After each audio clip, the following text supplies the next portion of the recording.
দেশের মানুষ নামাজ না পড়লেও যদি কেউ নবীকে কটূক্তি করে তার কলিজা ছিঁড়ে যায়, সে রাজপথে নেমে যায়। আপনি জানেন আমরা আমাদের নবীকে সবচেয়ে বেশি ভালোবাসি, যিনি আখিরি নবী, যাকে বলা হয়েছে ওয়ামা আরসালনাকা ইল্লা রাহমাতাল লিল আলামিন।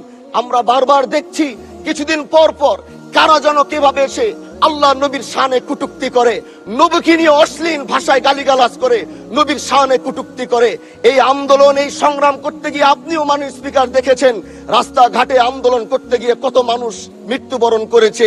যদি একবার বাংলাদেশের আইনে, কারণ মুসলমান যদি আমাদের বাংলাদেশের পার্সেন্টেজ অনুযায়ী আমাদের অবশ্যই মুসলমানদের সংখ্যা এই দেশে অনেক বেশি।